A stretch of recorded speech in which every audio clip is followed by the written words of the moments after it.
Hello my friends, yesterday Russians tried to attack Konstantinovka from the Ruzzian, but their attack was completely cancelled by Ukrainian defense forces. Let's watch the video. Here we go with the video itself. As you see, Russians are using even BTRs. They put the drone protection all around, but it doesn't help. Well, this infantry evacuated from this particular BTR. Also, there were Russian tanks spotted. As you can see, the already standard protection, the anti-drone roads which are being welded all across the tank. And you know what our guys are saying, that sometimes they need 20 up to 30 drones to penetrate this stuff. So it's good that initially you stop it, causing infantry to land at the open field environment and operate with the drone drops against those. And later on, with the help of lots of the FPV drones, completely demolish the tank. But the record was 70 drones per one tank. That's what I know. Well, Russians are getting a little smarter. They're following each other with a longer distance. At least from what I see, this particular convoy, it was faster than usual. And they also tried to use bad weather conditions, early morning fog, but for them, accidentally weather improved and it was clear sky by the time Ukraine spotted the Russian movement. It was just in time for Ukraine to deal with this one. Guys from the 93rd Brigade, they're very capable. Holodny Yar, that's the name of the brigade. As you see, this tankist, he even saw the drone coming, tried to turn, but it was too late.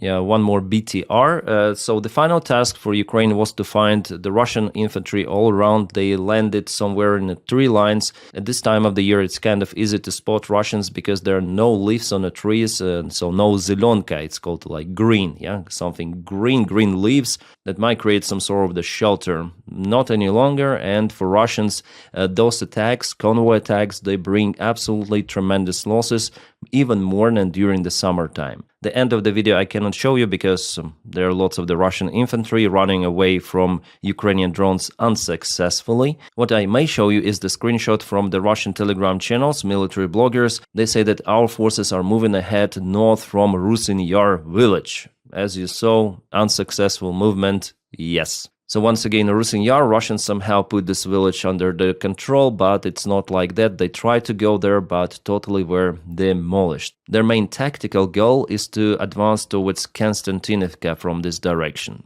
So far, Russians are not that successful in Konstantinovka as they want to. But let's go. Yeah, we're gonna skip Mirnograd Pokrovsk for now. I'm gonna speak about it in this video. But I want to point out the Russian breakthrough, that's what they say on their channels, the breakthrough towards Novopavlovka. That's the Dnipropetrovsk Oblast. This is the border between Donetsk and Dnipropetrovsk. Well, here Russians attacked with 10 of the armored vehicles. There were some of the tanks and BMPs. Well, in this case, this convoy was spotted kind of late. So Russians managed to successfully reach Novopavlovka, at least southern outskirts of Novopavlovka, and land the infantry forces. So the infantry is now spread in a half of this settlement. They're hiding in the basements, in ruined buildings. But again, the weather improved quite fast, and our guys managed to kaput several of the Russian vehicles. I have one more video showing it. Yeah, you see how our guys are forced to operate kind of the thick fog, but nevertheless, this vehicle was spotted. What is visibility here? Well, maximum 1,000 feet, maybe even less. I would say 200 meters, not more. So obviously our guys are risking to lose lots of the drones, but there is no other option than to try to stop Russian advancement. And here the vehicle was spotted and hit. The video comes from Ukrainian volunteer fund Sternenko, and I also gonna speak about Sternenko himself and his evaluation of the situation on the front lines, which is not that optimistic. However, I agree with most of what he says. But at first, let's watch what happened. So I cannot show you the kabooms themselves, guys, on this platform, maybe just like that, still images. As you may say, this is the Russian BMP. The operation of the Ukrainian drone operators is happening within this settlement. So the convoy was spotted kind of late because, again, of the bad weather. But you see that the weather already improved. While judging on this video, Russians lost tank and several of the armored vehicles. By the way, this tank was cancelled on the way back. Idea for Russians is to go to some of the settlement, land infantry in ruined buildings and basements, then return back and perform the next mid-wave attack. Then again and again, then they create the new bridgehead from that newly occupied village and they may attack further. But you see that the planning was done not ideal for Russians. However, they reached their goal partially, landing the part, at least, of their infantry forces to Novopavlovka. For this reason, it's been covered now in gray color. What is interesting about this attack that Russians put the pontoon bridges here in the small river. It was already confirmed, and they had to spend some of the time for it, again covered by fog. So by the time they made this bridge and went to the village, the weather improved. They were spotted, and Ukraine managed to cause Russians some of the losses, but we are not speaking about complete cancellation of this Russian group. No, it is still presented. Those are not 2-3 soldiers. We may speak about substantial amount of the Russian infantry there, but what about the further attacks? There was one more attempt, but Russians turned away, because Ukraine damaged their vehicles with FPV. So for now, this Russian group is mostly isolated until next Russian attack attempts. All right, now let's go to one of the most difficult directions for Ukrainian army. What is happening in Zaporizhia, Dnipropetrovsk, and Donetsk? This is crossroad, the big part of the front lines, and here Russians are moving every day, getting under control more and more of the villages, creating a threat for Gulai-Pole. And we have the recent update, so it was the day before yesterday, and it is right now. So it's imminent that soon we're gonna see, maybe even this year, the fight for this settlement, which is crucial for Ukrainian defense of Zaporizhia, Gulai-Pole. For Russians, it's gonna be harder than, for example, Pokrovsk, Mirnograd, because here is the war obstacle, the river, and just few of the bridges which they might take to cross it. But as we saw with the Russian advancement in Novopavlovka, they might create some sort of the pontoon bridges under the cover of fog.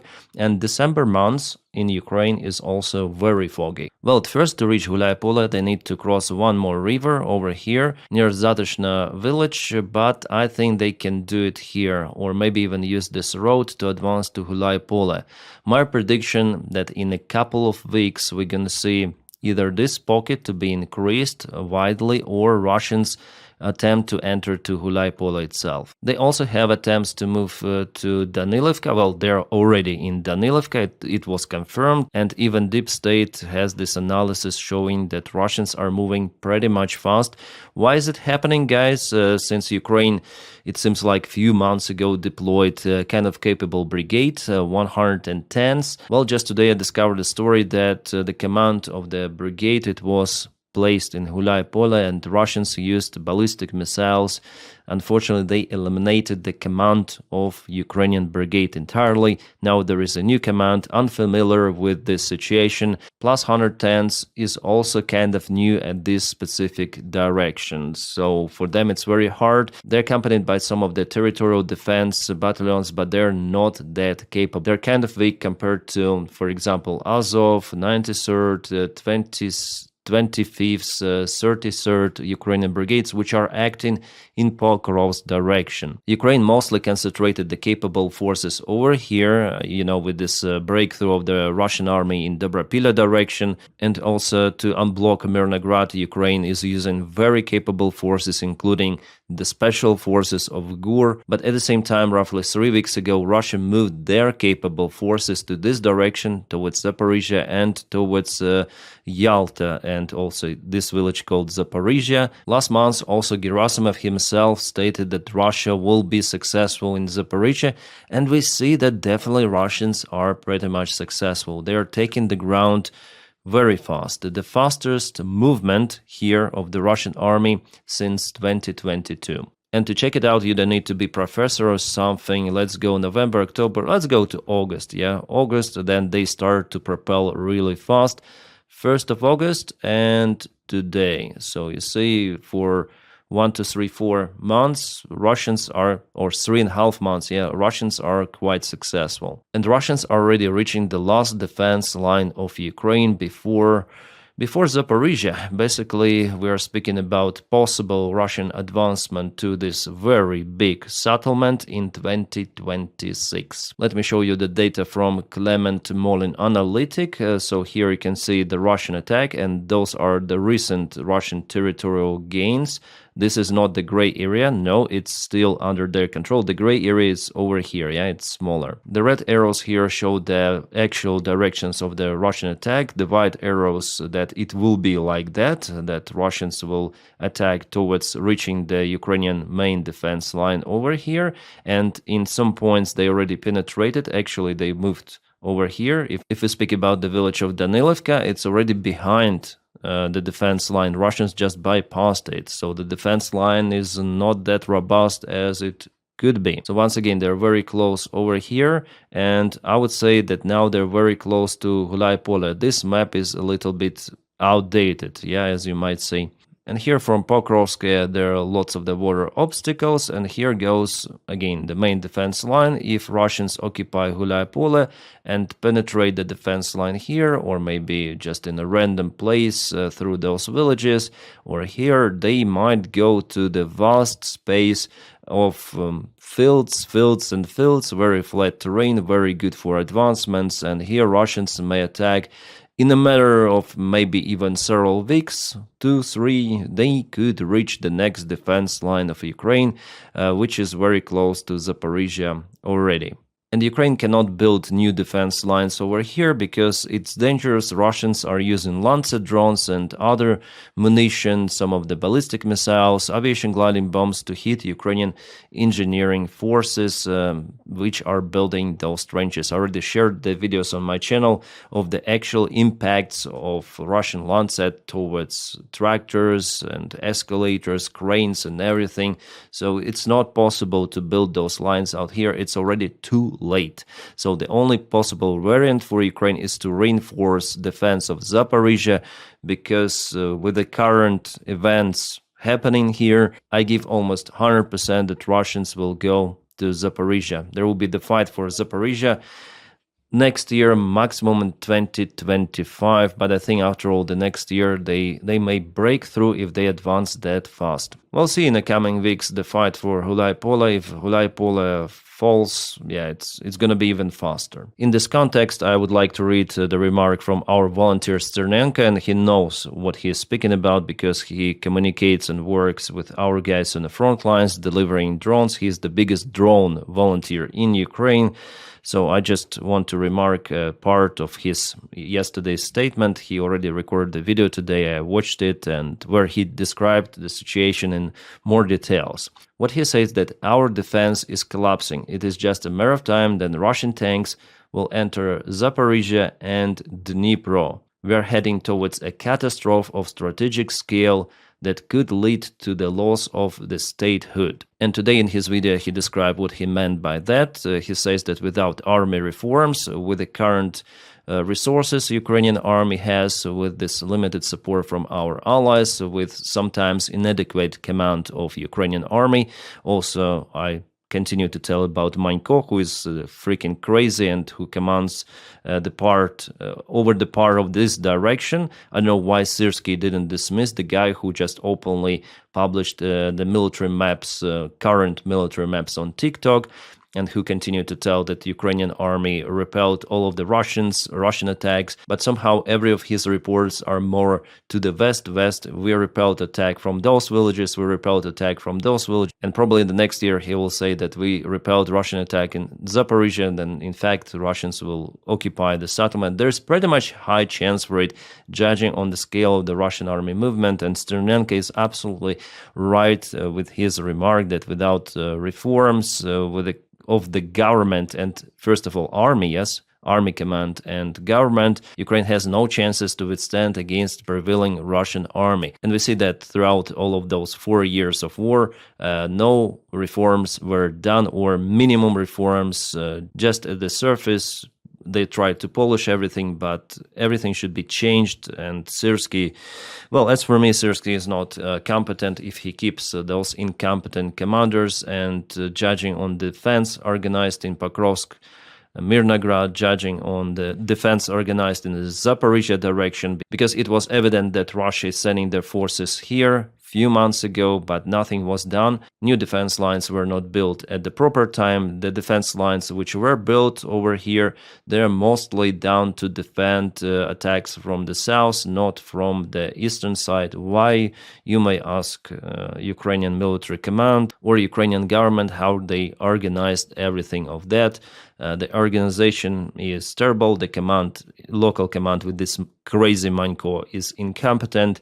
And by losing of the statehood, Sternenko means the losing of the big cities like Zaporizhia, Dnipro, maybe more, the occupation of the many more Ukrainian territories, which could lead to internal crisis of the country, and that may lead to the entire occupation of Ukraine or almost full occupation of Ukraine. And he also agrees with the Chechen scenario that Ukrainians will be used in further wars against some of the other countries, maybe even NATO countries or in Central Asia, because idea for Russia is to restore Russian Empire, Soviet Union, and since they're getting the ground under control, they don't want to stop. It's understandable why Putin is not willing to stop, because he is gaining the ground. He has this initiative on the front lines, and no politician in the world, including Donald Trump, may force Putin to slow down or to stop. Yeah, for Ukraine, obviously, it's better to stop. Zelensky already agrees on that. Okay, we're gonna slow down and stop, stand still, and wait for the Russian regime to change, to collapse. But for Putin, it's better, as he thinks, to continue the fight, continue war, which brings huge losses for Ukraine, for Russia. Ukraine tries to eliminate some of the income for Russians hitting Russian oil facilities. Oil ports like Novorossiysk, yes, it harms Russia a lot, but Russia still has, it's very big economy, big country. For Russia to struggle, you need many, many years, and for Ukraine, defending is the only option, because what other option Ukraine has? To surrender? In this case, Russia will implement its torture policy as it was with Stalin, for example. They will deport lots of the Ukrainians, they will jail lots of the Ukrainians, they will cancel, flatline them, and force to fight for Russians in the future wars. And they will try to erase Ukrainian identity, including language, culture, absolutely everything. That's what they are doing in occupied territories. Let's go to the deep state satellite map. So let me draw you my prediction of what Russians will do in the coming days. After Rivnapila, they occupy this village, they will try to go to this line, and they'll create this pocket, trying to put Hulaypole in the pocket. So then they cross the river, they're gonna pour lots of the reinforcements, and they'll try to attack from the sides, creating this bridgehead. Sorry, it's like this. I'm drawing something strange here. Well, something like this, it will be done by Russians, so infiltrating attempts. That's what they've done in Konstantinivka.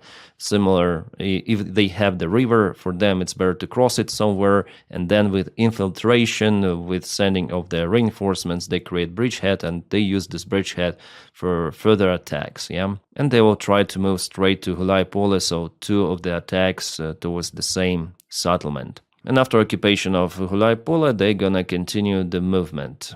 Yes, it's gonna be like that. And at the same time, they're gonna continue their attacks towards this northern area about Pokrovsk. I'm not sure whether they will try to occupy it. For them, I think it's better to secure it, not to waste the forces for the city fights, and continue the movement straight forward towards Zaporizhia. I don't think that the Ukrainian army will be capable to hit them across the river very rapidly or something. So that's natural obstacle. It's kind of wide here. The Vovcha River is not this tiny little river over here. So of course, some of the pontoon bridges are required in case of the bridges destruction, and they already been destroyed. We have the confirmation that Russia destroyed those bridges. So for Ukraine, it's kind of hard to send the forces to cut those Russian attack vectors. All right, now to Mirnograd and Pokrovsk. Here Russia Russia is successful, but Ukraine is withdrawing the forces. It's already evident. If you see this huge gray area, it means that Ukraine is withdrawing the forces, usually in those pockets. So it was 3 days ago, and now it's like that. Russia takes more ground over here, and little by little, Ukraine is concentrating its forces in Mirnograd itself to be ready to jump through this bottleneck as fast as possible at the proper time. I guess it will be bad weather conditions somewhere in the morning, then we'll see.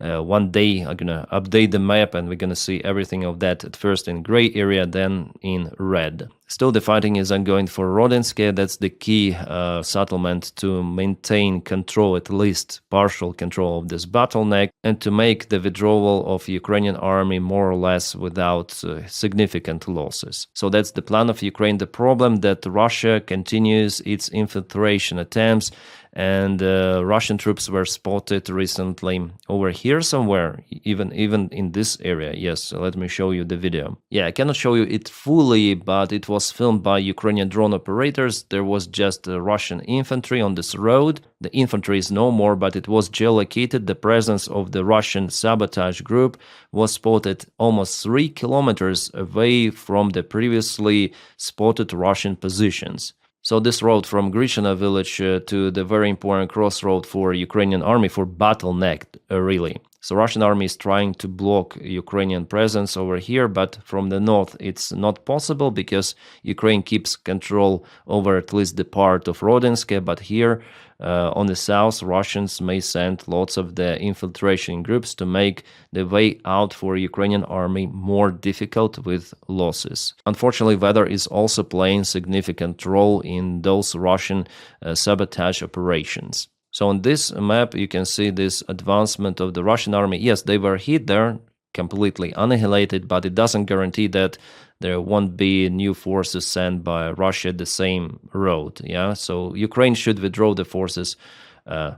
Different color. Ukraine should withdraw the forces here right away, maybe in coming days, 2 days, 3 days, early morning that there is a fog, just get out, because Russians are capable to close this bottleneck, actually, will be capable very soon. And still without establishing control over Donbass, Russia mainly cannot occupy lots of the Ukrainian territories. They'll have to waste thousands and thousands of the army men to get Slavyansk, Kramatorsk, Drushkivka, Konstantinivka, and probably years and years. Maybe that's why they are trying to hit Ukraine at the most vulnerable place, Zaporizhia, where defense is not that great. So they may attack Zaporizhia, Dnipro, the same from this area, and forcing Ukraine to take the capable forces from Donetsk direction to fight over here. And then Russia may reinforce its group to take Slavyansk, Kramatorsk, Drushkivka, Konstantinivka. I guess that could be the plan. Well, anyways, if that advancement was happening from Ukrainian side, we could have said that, oh, that's the very successful Ukrainian counterattack, way better than the failed one in 2023. But unfortunately, it is happening from the Russian side. They move pretty much fast in this southern area, southeast. About Kupiansk, let's go to the place. This is Kharkiv Oblast. There are no any changes for several days, from what I understood. Yeah. Well, if you check out the Michael Center 3 analytic on his map, it shows that the Ukrainian army tries to counterattack in Kupiansk, but at the same time, there are some of the losses of Ukrainian army. Yeah, Russians attacked some of the vehicles and Ukrainian forces on the way. It happened on those railways, which were seen on this video. And also Ukrainian forces were spotted fighting in Kupiansk itself. I guess that the counterattack which Ukraine performed from Tishenkivka village, it mainly failed. Russia is moving from this direction. They're closing this pocket, and I would say that for Ukraine it's better to leave this area right now. Then the Russian forces are pretty much far away and they're not using drones that effectively. So I think it's better to leave behind all of those villages. Otherwise, the losses could be could be big. And that's what Russians did in Kherson Oblast. Yeah, from the political perspective, they left the biggest city they were able to occupy since the beginning of the war, but they tried to save their army, actually. Then they have more of the army, man. Here, Ukraine also should save its people, and for Ukraine, knowing the current realities, then there are many of the soldiers live in Ukrainian army. Well, because of multiple of the reasons, mainly because of the problems within Ukraine.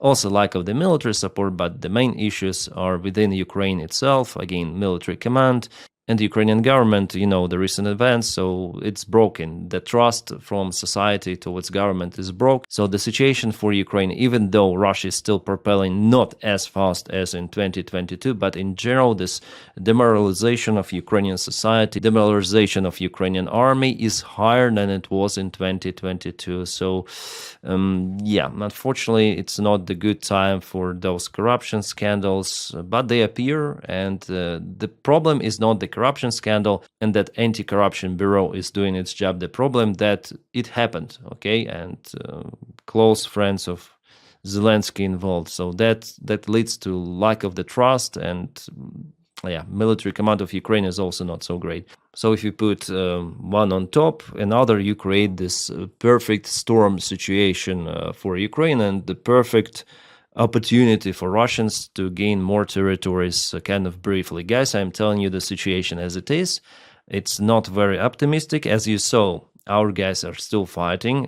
They were capable to stop two of the Russian main assaults. Well, this one was not stopped, but Russians landed their infantry, however, with significant losses. Our guys are trying to do what they can do in the current weather conditions. In Mirnograd, it's the failure of Ukrainian command, not of our guys. But in Konstantinivka, definitely the big Russian convoy was stopped, so our guys are still capable. And this counterattack was brilliant operation with our capable armed forces, but Ukraine has just few of those brigades, battalions, so yeah, not everywhere they can be used. There is the lack of resources, army men in Ukraine. That's why Russia continue to take the ground. And yesterday on my stream with my subscribers, followers, we analyzed the situation also on the front lines. Yes, I have another channel. It's in the video description just below. I stream there every day, some trash stuff, and also reviewing the news, front lines sometimes. So we came to a conclusion that after Russia occupied Soledar, it was a long time ago, and Bakhmut, since the time Ukraine wasn't able to break the situation in its favor. Yeah, there was the Kursk operation, but finally it finished, yes, and Russians even entered Sumy region after it. So if we speak about this strategic perspective from after the occupation of Soledar and after Ukraine was successful in Kherson, Russia keeps this initiative, and now we see that they increased the pressure on Ukraine. The counteroffensive of Ukraine could have changed something, but no. It was mainly a failure. Ukraine attacked the most defended area. Then the realities of war were already different. There were drones used.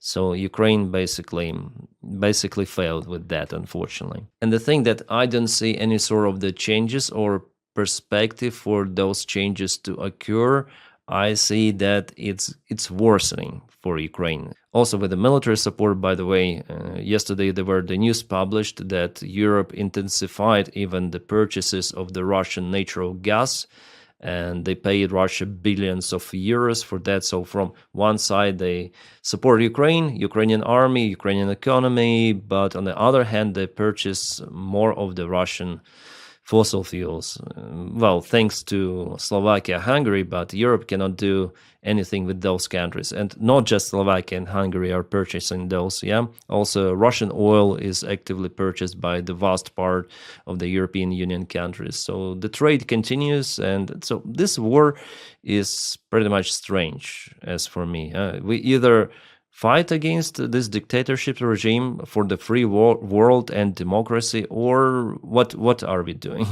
So it's very, very strange. So if it continues as it is, I don't have good news, guys. Absolutely. In the long-term perspective, I don't have the good news for Ukraine.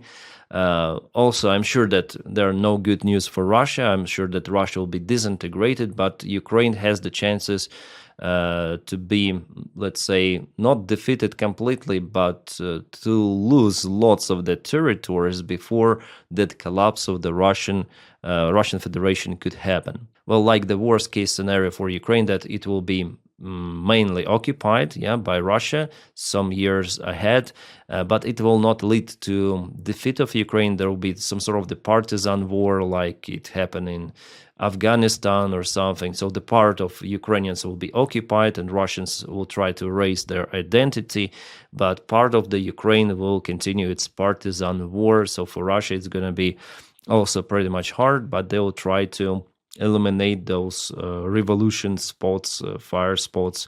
Yeah, it's gonna be like maybe even close to Syrian scenario, but with two of the sides. Also, Russia now provides mobilization campaigns in Luhansk. For example, Luhansk Oblast, they mobilize people, as they say, to defend the Russian energy infrastructure within Russia, but in fact, they send people on the front lines. It's very terrible that they force Ukrainians to fight against Ukrainians. And about the crisis of the Russian economy, yes, for Russia, I need to film a separate video about the current state of it. Yes, it's getting worse for Russia, but it doesn't mean that the Russian economy will crash very soon, no. Plus, it seems like Russia has lots of the army men still and volunteers happy to join the Russian army. They also hire people from in other countries, paying lots of the money, like uncomparable to what Ukraine pays for own soldiers.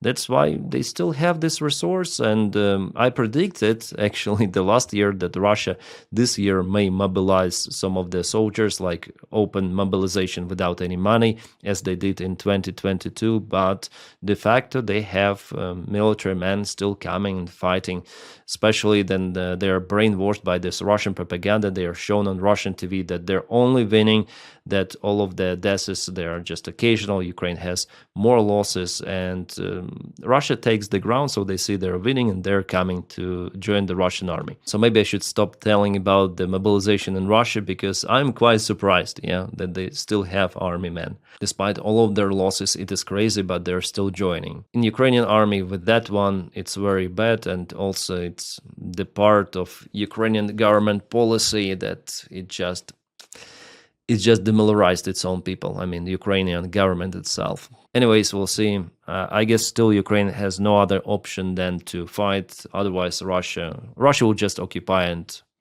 apply what they usually apply on occupied territories: terror, prisons, and further war. My friends, stand by for one more video today. It's gonna be not about front lines review, but about the news relative to Ukraine, and not only.